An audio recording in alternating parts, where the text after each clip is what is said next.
ब्रह्मांड दान की कथा।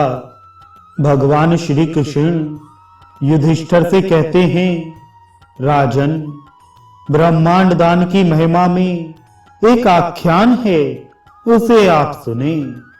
सतयुग में ऐश्वर्यवान, धनवान, शक्तिशाली 10,000 हाथियों के बराबर बल वाला सुधुम्न नाम का एक राजा हुआ है।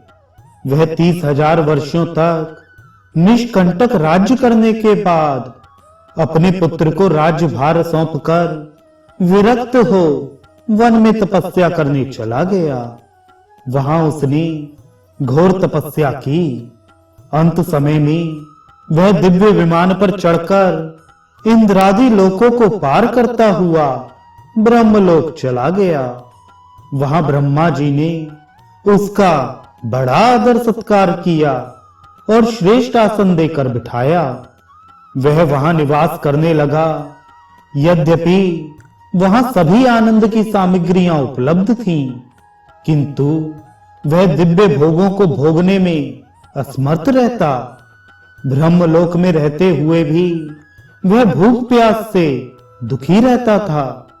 एक बार उसने हाथ जोड़कर ब्रह्मा जी से प्रार्थना की, भगवान, यह ब्रह्मलोक सभी दोषों से रहित है, फिर भी यहां रहते हुए मुझे भूख प्यास सता रही है।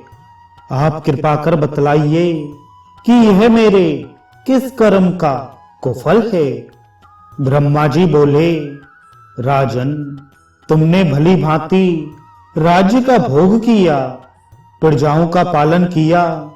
यद्यपि तुम अध्यात्मवादी थे, पर दानादि सत्कर्म नहीं किए और उन्हें प्रतिबंधक रूप में समझा।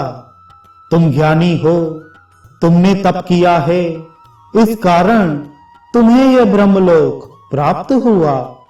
किंतु दान आदि सत्कर्म ना करने के कारण यहां रहते हुए भी तुम भूख प्यास से व्याकुल हो। राजा ने कहा, प्रभु, यदि ऐसी बात है तो मुझ पर कृपा कर मेरी भूख प्यास दूर करने के लिए कोई उपाय बतलाइए। ब्रह्मा जी बोले, राजन, अब तुम भूलोक में जाओ और संपूर्ण कामनाओं को सफल बनाने वाले ब्राह्मणों को ब्रह्मांड की प्रतिमा दान करो, उससे तुम्हें तृप्ति हो जाएगी। ब्रह्मा जी के उपदेश से राजा ने पृथ्वी लोक में आकर ब्राह्मणों को ब्रह्मांड दान किया। फलस्वरूप उसने पुनः स्वर्ग में शाश्वती तृप्ति प्राप्त की। भगवान श्री कृष्ण बोले, राजन, यह मैंने ब्रह्मांड के महादान का फल बतलाया। जिसने ब्रह्मांड का दान किया, उसने मानो संपूर्ण चराचर जगत का दान कर लिया। वह अपने कुलों का उद्धार कर देता है और 36 मनवंतरों तक ब्रह्मलोक में प्रतिष्ठित होता है। पुनः मनुष्य लोक में आकर धार्मिक कुल में जन्म लेता है। उसे ना दरिद्रता सताती है, ना व्याधि होती है और ना अपने इष्ट जनों से वियोग होता है।